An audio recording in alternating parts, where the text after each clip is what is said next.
Bonjour Marc, comment vas-tu? Bonjour Willy, très bien et toi? Ben, très beau, on a beau temps aujourd'hui, je suis très content de te revoir. Bon, on s'était croisés à l'une ou l'autre occasion, notamment je pense à l'Iris Noir aussi. Ah bah, Iris Noir à Bruxelles, tout à fait, absolument. Ah, oui. Voilà, mais bon, il y avait énormément de chahuts là-bas, ce qui n'était pas évident pour enregistrer quelque chose de correct. Et alors, tout en préparant l'interview ici, je me suis dit, tout compte fait, on a beaucoup de chance à se rencontrer, parce que bon, ton ouvrage est sorti il y a quand même quelques mois déjà, et disons, en reparler maintenant, on n'est pas pris par aucun rush, et nous avons la possibilité, je vais dire, de pouvoir parler du premier, du deuxième, du troisième. Alors, tu vis dans un Avec cadre... grand plaisir. Oui, tu vis dans un cadre extraordinaire, je pense. Alors, j'ai la chance d'habiter à Grillon, Oui, voilà. directement sur les lieux du crime en fait. Oui, oui. D'ailleurs, on entend un hélicoptère qui passe. Tout est sous haute surveillance, toujours. Vite, je peux peut-être juste tourner la caméra, comme ça les lecteurs verront la vue que j'ai depuis la terrasse. C'est super, c'est magnifique. C'est les Alpes, alors c'est un tout petit peu, il y a un peu les nuages aujourd'hui, mais c'est vrai que c'est un cadre assez extraordinaire. J'ai la chance d'être ici pour écrire à Grillon. D'accord, 3 ouvrages, un premier, un deuxième, un troisième dont on va, je vais dire, mettre les lecteurs en appétit, mais on en parle quand même parce qu'ils existent et ils ont la chance, je vais dire, de pouvoir se culbuter l'un sur l'autre. Et on arrive ici donc avec le dernier ouvrage que tu as présenté où notre bonhomme a toujours quelques flashbacks. Donc ça nous fait imaginer ce qui s'est passé dans le précédent et on découvre un petit peu que le gaillard vient de quitter un petit peu le beau village dans lequel nous sommes. Mais démarrons un petit peu par le tout premier. Le tout premier ouvrage. Comment est né cet ouvrage, le tout premier? Alors, comment il est né il faut simplement remonter un peu dans le temps. Donc, j'ai commencé à écrire Le Dragon du Muvron en 2013. Oui. Et en fait, c'est suite à un voyage autour du monde qu'on a fait avec mon compagnon Benjamin. Donc, on avait lâché notre travail, on avait remis notre appartement et puis on est parti voyager pendant à peu près une année. Et pendant cette année, j'ai énormément lu, beaucoup plus que d'habitude, on va dire. Et comme je suis un grand fan de romans policiers, j'ai lu quasiment que des romans policiers pendant cette année-là. Et je pense que plus j'en lisais, plus je commençais à percevoir, je dirais, la structure, la construction traductions des romans, voir comment les autres faisaient pour mettre du suspense, pour lancer des fausses pistes, etc. Et je sais que à un moment donné, je me suis dit, mais ça doit être sympa d'écrire un polar. Sauf que je m'en sentais pas du tout capable parce que j'avais jamais rien écrit et puis que c'était pas forcément, je dirais, ma tasse de thé, l'écriture. Bien sûr, oui, j'ai écrit un mémoire en théologie, mais c'était pas vraiment de la littérature, on va dire. Et puis l'idée est un peu repartie comme ça. Je l'ai laissé s'évanouir parce que c'était pas du tout en forme de projet. C'était juste tout d'un coup comme ça un flash où je me suis dit ça peut être intéressant. Et puis quand on est revenu de ce voyage, comme on n'avait pas d'appartement, pas de travail en perspective tout de suite, on allait s'installer chez mes beaux-parents qui habitent à Grillon, dans ce petit village des Alpes vaudoises.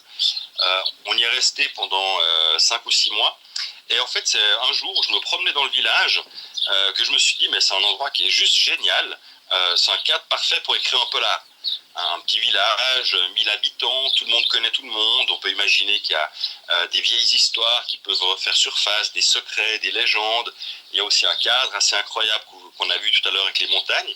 Et en fait, j'ai fait le parallèle, notamment avec les livres de Camilla Läckberg que j'avais lus, en me disant, mais si elle peut écrire un polar dans ce petit village de pêcheurs à Fjällbacka, qui a un peu les mêmes ingrédients, on va dire, pourquoi est-ce que je ne le ferais pas à Grillon? Et en fait, c'est comme ça que ça a démarré. Du coup, je me suis réveillé au milieu de la nuit. J'ai commencé à prendre des notes du scénario du Dragon, et puis j'ai démarré. En fait, j'ai tout de suite pris goût à ça, et j'ai jamais arrêté. Et le Dragon m'a pris 2 ans à écrire, et puis après, j'ai enchaîné avec les suivants. Alors tu enchaînes évidemment avec Heidi, évidemment là-bas. Bon, qui va aussi connaître ses péripéties, où ça démarre toujours, on est toujours dans le village évidemment. Mais là, il y a un tueur à gages qui intervient. Il y a encore une autre intrigue que tu développes. Parle-nous un petit peu du deuxième. Alors le deuxième, donc on va dire déjà que le premier se passe vraiment principalement dans ce petit village de Grillon qui est dans le livre décrit de manière très réaliste avec les lieux existants. Et puis, quand j'avais fini d'écrire le Dragon du Mouvement, je ne savais déjà pas s'il allait être édité, j'en avais aucune idée. Et puis je me suis dit, bon, il faut que j'attende de voir des réponses d'éditeurs. Et en fait, je crois 2-3 semaines après avoir envoyé les manuscrits, j'ai eu une nouvelle idée et puis je me suis rendu compte en fait que l'écriture me manquait. Donc je me suis immédiatement lancé dans l'écriture du deuxième et ma première idée en fait pour ce livre qui a tué Heidi, je me suis dit mais à Grillon il faut qu'il y ait une histoire entre des agriculteurs, il faut qu'il y ait une histoire de vaches. Oui. Et en fait c'est comme ça que il démarre, il va aider son ami paysan et alors on rentre vraiment dans le bain là-bas. C'est subtil un petit peu comme idée ça, hein. C'est subtil, je trouve, de pouvoir un petit peu s'intégrer dans la vie du village, et puis après, l'action se déroule. Oui, alors effectivement, c'était vraiment une volonté de vraiment enraciner, je dirais, l'intrigue policière dans ce lieu qui est Grillon, puis surtout, du coup, je me suis demandé aussi quelles étaient les réalités de ce village, et notamment une des réalités qu'on retrouve dans Qui a tué Heidi, c'est cette opposition qu'il peut y avoir parfois entre les locaux, les gens qui sont de Grillon, qui vivent ici, et puis les résidents secondaires. À l'année, je disais, il y a à peu près 1200 habitants qui sont là, et puis tout d'un coup, pendant une période de vacances, de ski, on va arriver à 7000 habitants. Et ce qui va avec ces éléments-là, c'est que il y a beaucoup de chalets qui sont construits, il y a des projets immobiliers, il y a des investissements qui sont faits. Et puis notamment, il y a eu, il y a quelques années en arrière, un gros projet immobilier qui était en discussion pour, je crois, 30 ou 40 millions de francs suisses, un hôtel qui devait se construire sur un des plus beaux alpages ici. Et puis heureusement, la population de Grillon a voté contre. Ce qui fait que c'est toujours un bel alpage. Et ça m'a inspiré. Je me suis dit, bah voilà, ça c'est aussi une réalité des Alpes, dans un village de montagne que je peux intégrer dans mon récit. Mais en réalité, on n'en a pas encore parlé. Pourtant, il a déjà été très actif dans le premier, il est très actif dans le deuxième. Mais qui est Andreas Auer? Alors, qui est Andreas Auer? C'est vrai que c'est mon personnage principal qui est inspecteur de police. Il vient d'où? ce qui est assez intéressant, quand j'ai commencé avec le premier livre, j'avais le lieu qui était Grillon. Ensuite, j'avais l'intrigue avec un certain nombre de personnages. Et puis, alors, je dirais pas que j'ai fait les choses à l'envers, mais tout d'un coup, je me suis dit, bon, maintenant, pour faire vivre cette histoire, il me faut un ou des personnages principaux. Et là, ça m'a mis. J'ai eu quelques jours de réflexion sur le sujet.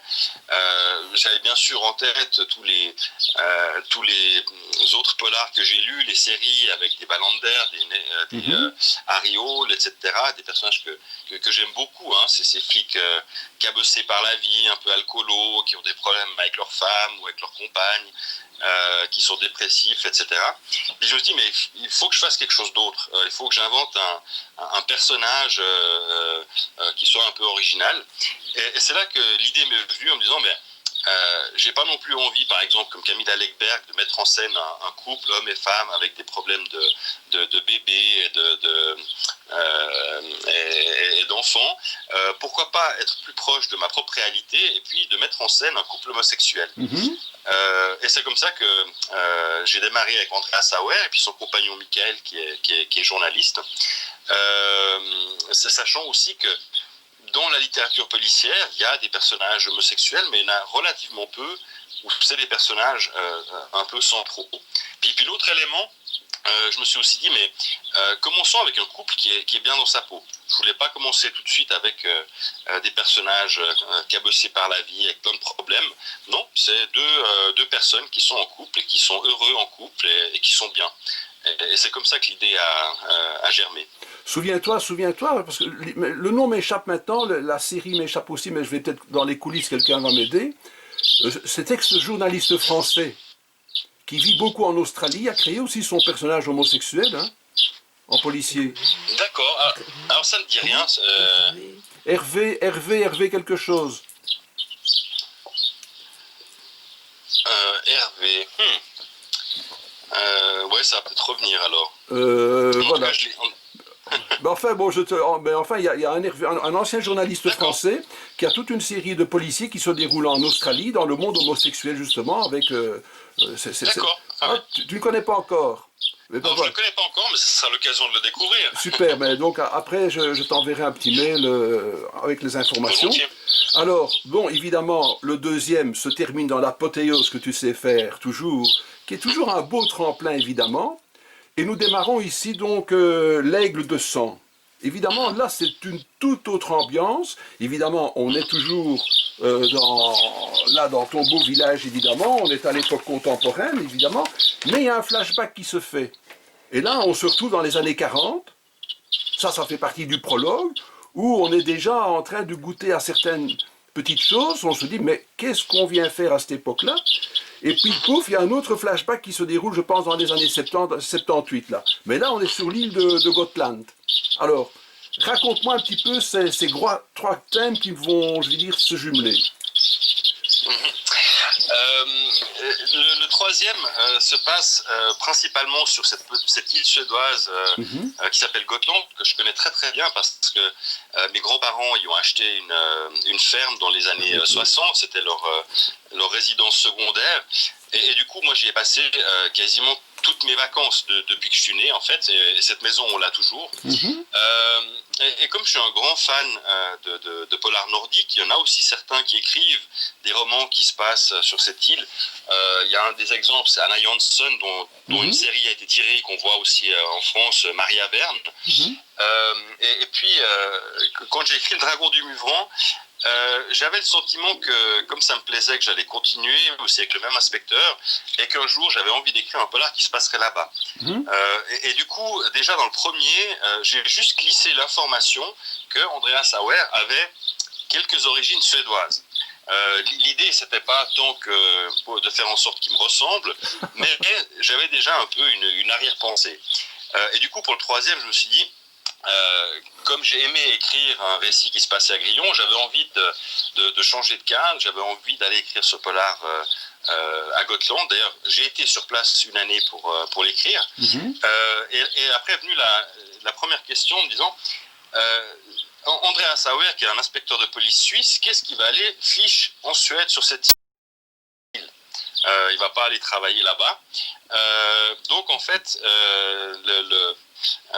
l'idée est venue assez rapidement, c'est que Andreas Sauer partait à Gotland à la recherche de son passé, parce que sa sœur va lui faire une révélation au début du livre, qui va ébranler un peu ses certitudes, et puis il va partir à Gotland, et en commençant à fouiller dans son passé, il va très vite se rendre compte que son histoire personnelle est liée à un cold case, un crime assez redoutable qui était commis dans les années 70, et que le fait de fouiner de plus en plus dans ce passé va faire émerger dans le présent cette histoire. Et bien sûr, il y aura assez rapidement un premier meurtre. Un premier meurtre, parce que tout ça dans une ambiance, on va pas trop la révéler, mais enfin qui vaut la peine un petit peu dans les sociétés un peu obscures, on va dire comme ça. Mais c'est surtout bien l'écriture. Quand l'écriture démarre au niveau de l'ouvrage, tu as déjà un plan? Ou bien... Oui. En général, j'ai un plan... si on prend l'exemple de l'Aigle de Sang, j'ai dû travailler sur un scénario, faire des recherches, rencontrer des gens dans différents domaines pendant à peu près 6 mois, avant de commencer réellement à me mettre à l'écriture. J'avais commencé ce travail-là avant de partir en Suède, et puis forcément en arrivant en Suède, en étant sur place sur les lieux, j'ai rencontré un historien, un archéologue, je me suis plongé dans le monde viking, parce que Gotland tu viens de le citer. Et alors tu verras sur mon petit montage et mon petit bonhomme qui est à côté. Ah voilà.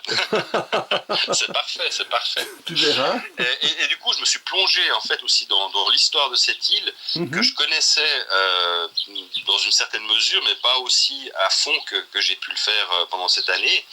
Il y a aussi un autre élément, tu parlais de cet épisode en 1940, j'ai découvert plein de choses extrêmement intéressantes sur l'histoire de la Deuxième Guerre mondiale et du rôle qu'a joué l'île de Gotland.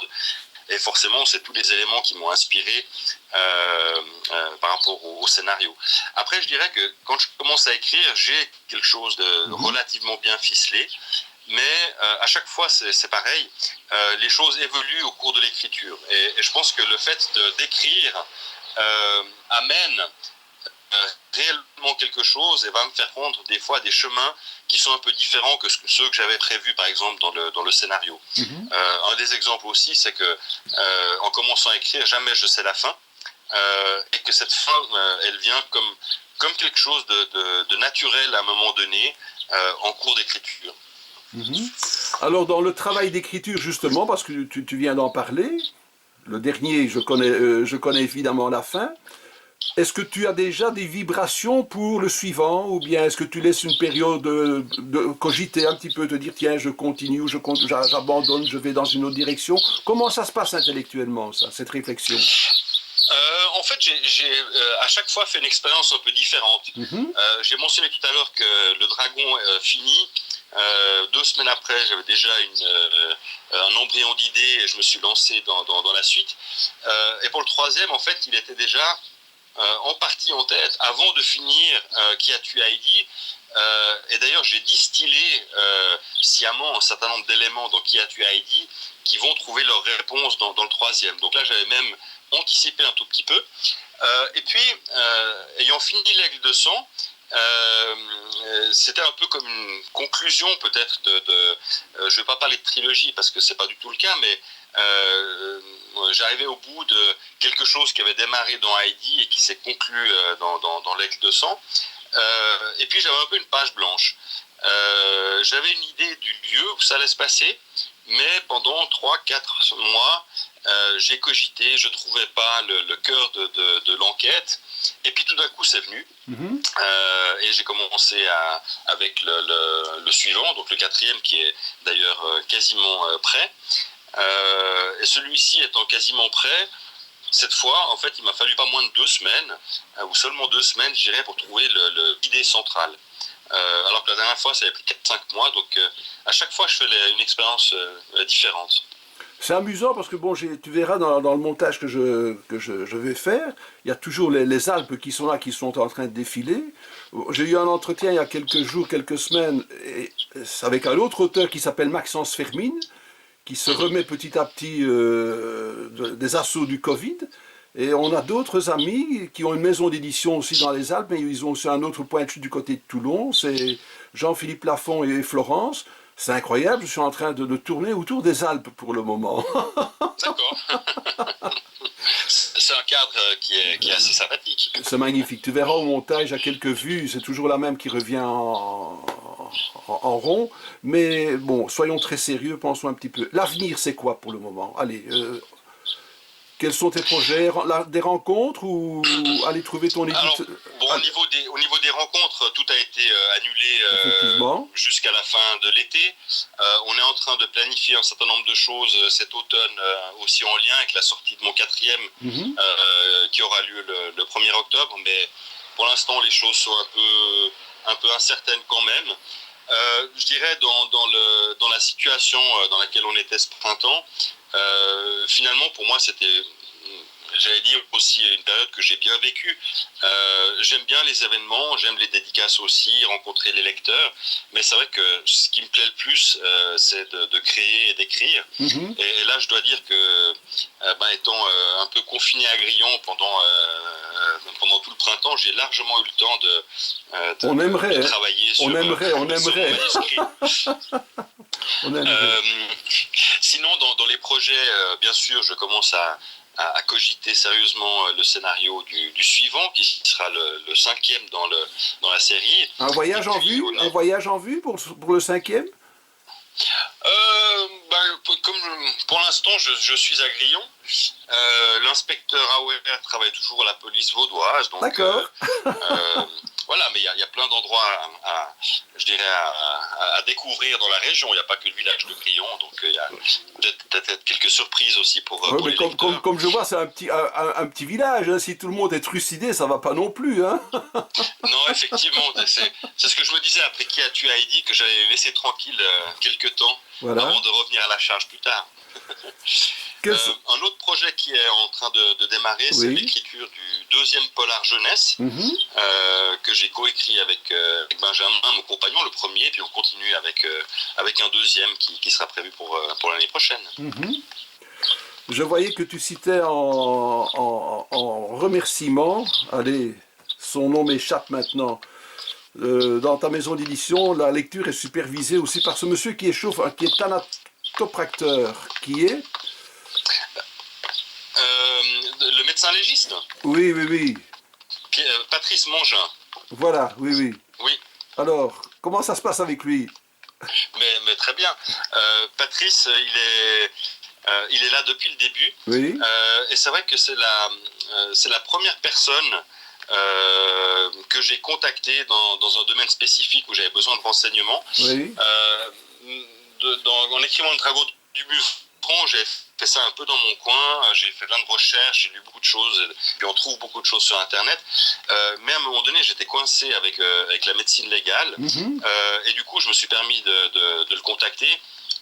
Et puis je m'en souviens parce que il avait été un peu surpris de m'avoir au téléphone, puis il me dit oui, je veux bien vous voir, mais je vous connais pas, vous avez jamais rien écrit. Qu'est-ce qui m'assure que vous voulez pas me soutirer des informations pour pouvoir commettre un crime prochainement? Et puis finalement, donc on a bien rigolé, et puis depuis le départ, il répond très volontiers à mes questions, on discute de différents éléments, et c'est une personne qui est très très précieuse pour, oui, je trouve que c'est très construire mes précieux, romans. Et c'est effectivement. vrai qu'au fil du temps, j'ai vraiment aussi renforcé cet aspect-là, Mhm. de contacter des gens qui travaillent dans la police, des médecins, tout dépend en fait du domaine que je traite. Avant, je parlais d'un historien,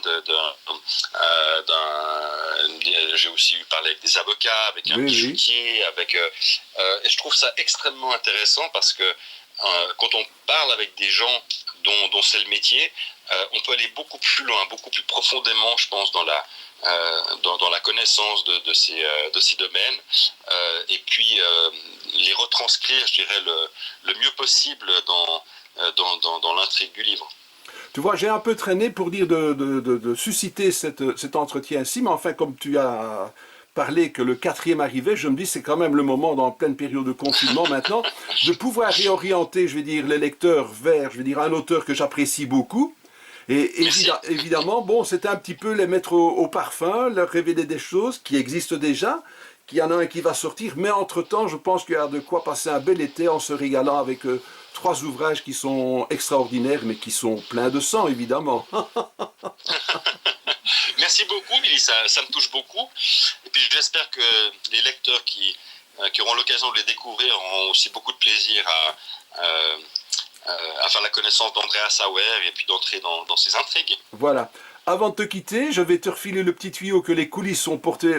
C'est Hervé Claude.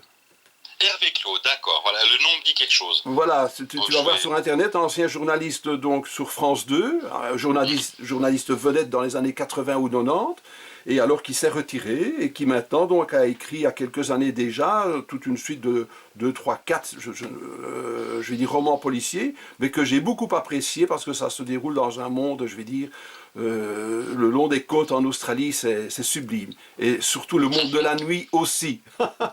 Marc, D'accord, d'accord. je suis très content d'avoir eu cet entretien avec toi. Je te souhaite Merci beaucoup, Billy. un bel après-midi. Dans une bonne heure, 1 heure et demie, le temps que tout ça soit mis en musique, ce sera... On se revoit sur Facebook alors. Ça va? Magnifique, magnifique. Et puis un bel été à toi, Billy. À toi aussi. Merci Marc. Et à très bientôt. À bientôt, merci. Au revoir.